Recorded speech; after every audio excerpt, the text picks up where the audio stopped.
Hey folks, it's yours truly once again, Cute Mimi25, making yet again another random video.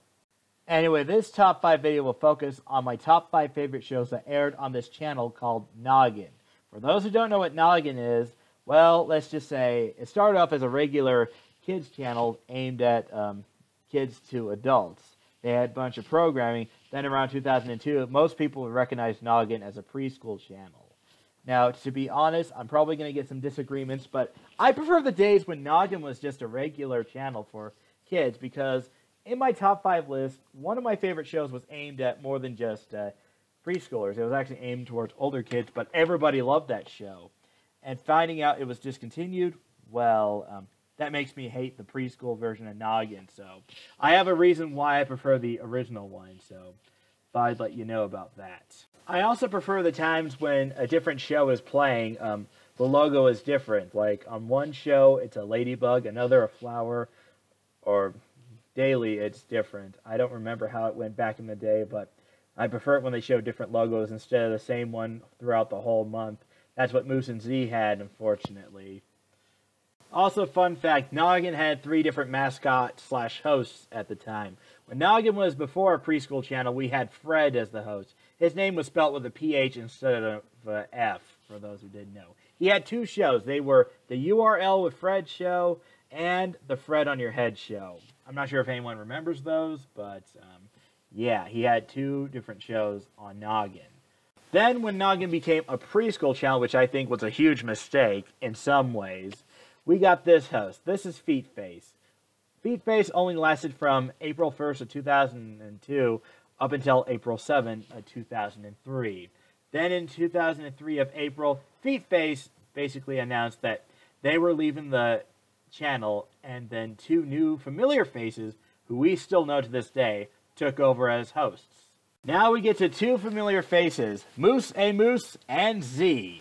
They've been hosting Noggin since all the way up until they actually changed their name to Nick Jr., which got even worse in my opinion, but that'll be a discussion for another time. In fact, they stayed when Noggin became Nick Jr. They left around 2011-ish, I believe.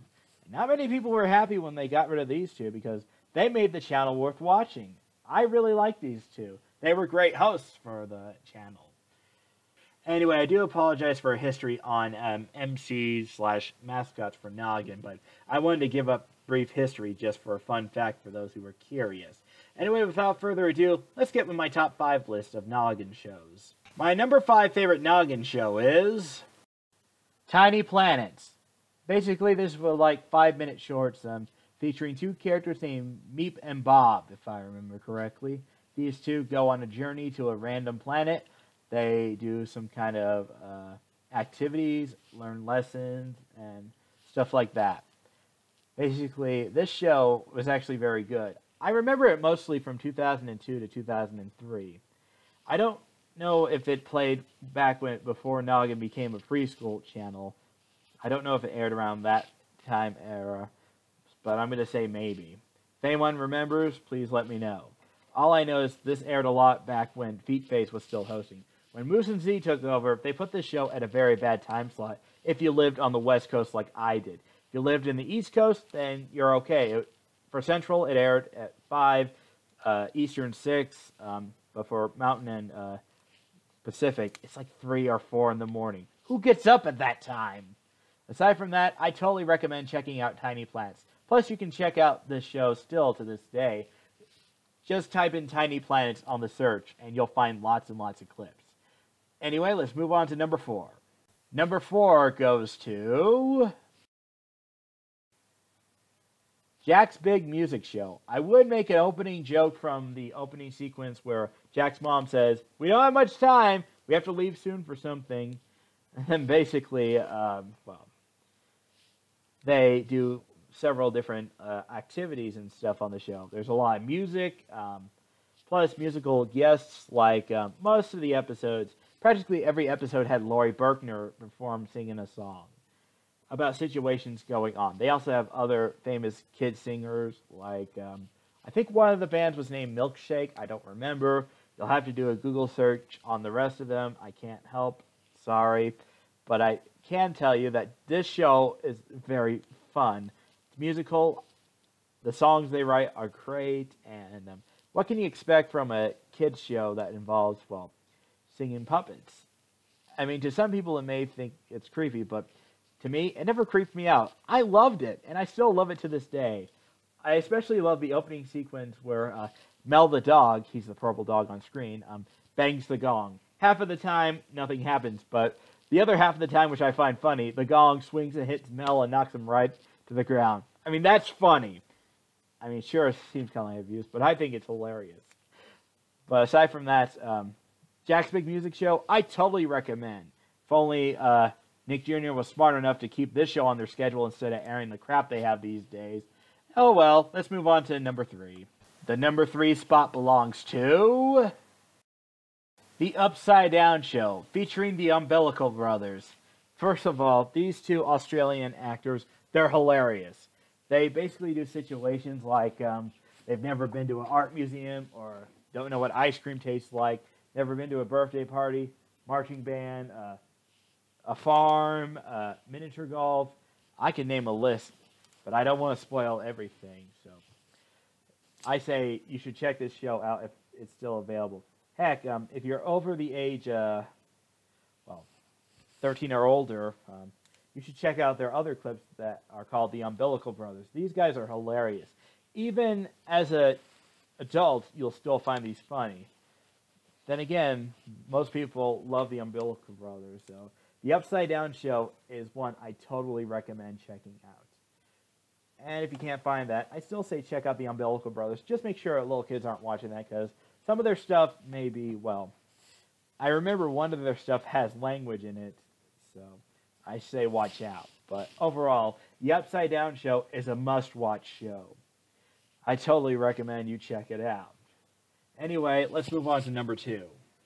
The number 2 spot belongs to none other than Boobie. What's the show about? It's basically hand puppets doing situations and stuff like that. This show is actually very good. When it first came out in 2001, it was just a 5-minute series that aired from time to time on the Noggin channel, back before it even became a preschool channel. It wasn't until 2003 when Moose and Z became hosts of the channel, then it became not only just 5-minute shorts like always, they also had their own TV series, which I think is very good, which is why it's number 2 on my list. It will never be number 1, but it's up there. Basically, the show's about main characters. There's Grandpoo, who's the tallest, Boobie, Keiko, who wears a hat, and Uma, who has the flower on her. Basically, they get their situations going on, and then basically they work out problems. I think this is a great show. Probably their best preschool show they ever made. But you probably knew that. I recommend checking out either the 5-minute shorts or the 30-minute TV series. Both of them are fantastic. Something I wish Nick Jr. would have kept on their schedule, but what can you expect? Also, Boobie is made by Little Airplane Productions, which also made 2 other questionable series, which are The Wonder Pets, which is not that bad because it's a spin-off to Lenny the Guinea Pig, and Go Baby, which is absolute dog turd. So avoid that one. Wonder Pets is I'd recommend, but Boobie's the one I would totally recommend. Anyway, before I go off topic, let's move on. Now, before we get to number 1, let's take a look at a few honorable mentions, well, specifically 2 honorable mentions. First honorable mention goes to Miffy and Friends. I almost forgot about this one, but it's part of my honorable mentions. The episodes are creative. I love the art style they use. I think it's clay animation. Correct me if I'm wrong. I love clay animation. I would have put this in my top 5, but I just find the other 5 slightly better. But anyways, the characters are lovable. The episodes are well written, and in fact, I totally recommend checking out Miffy and Friends. That's all I can say about this, just to make it quick. And Dinky Doo. This is made by the same people who gave you Doug, Allegra's Window, Stanley, and a few other shows that Jim Jenkins has created. I totally recommend this show. In fact, this feels like a spin-off to Doug because the art style reminds me of Doug in some ways. So basically, it's about Dinky Doo, who basically tells her brother Tyler a story just to help Tyler face what he's worried about in real life. So she tells him a story, and as well as the guinea pig, the story, and what ends up happening is then they feel more confident, and then they play a game at the end just to remember what happened. So I say Pinky Dinky Doo is another good show. And now the moment you've been waiting for. My #1 favorite Noggin show of all time belongs to... This show is an example of why Noggin should have stayed as a regular kids channel instead of rebranding to Preschooler. I present to you Spunk, the best Noggin show ever in the history of Noggin programming. This show is presented by Jonathan McLean. I don't know what he's up to these days. Then you have the announcer, Karen Fowler, who goes by the name, basically, Sid. And what Sid does is present the host a task for what the red team or blue team has to do, similar to what you would do on Whose Line Is It Anyway. In fact, this show is practically the kids' version of Whose Line Is It Anyway. If you love Whose Line Is It Anyway, you're going to love this show. You got 6 people, 3 for each team, although there's really 8 people, but they pick 3 for each team. And they have to basically act out a stunt, what the viewer at home who wrote in at noggin.com presents with, and then the other team has to do the same thing, and then the audience hold up their spattles, which are basically red and blue paddles, and whichever team they think does a better job, they flip the side towards the host, who they think did better, and that team gets 100 points. And when they go to commercial, the team who's trailing behind has to act out their character while going to commercial break. And the winner, after the final challenge, which I think all the final challenges are creative, they win a Spunk trophy, which is a gold rubber chicken, and then one of the viewers at home wins a cool prize, which is basically a CD player. But what do you expect from the 2000s, early 2000s?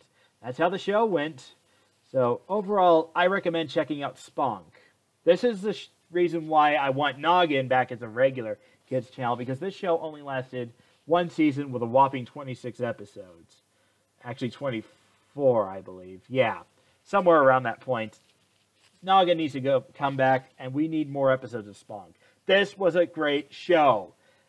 I want this show to come back so much. But I don't think that'll ever happen. But if it did, I'd be one happy camper.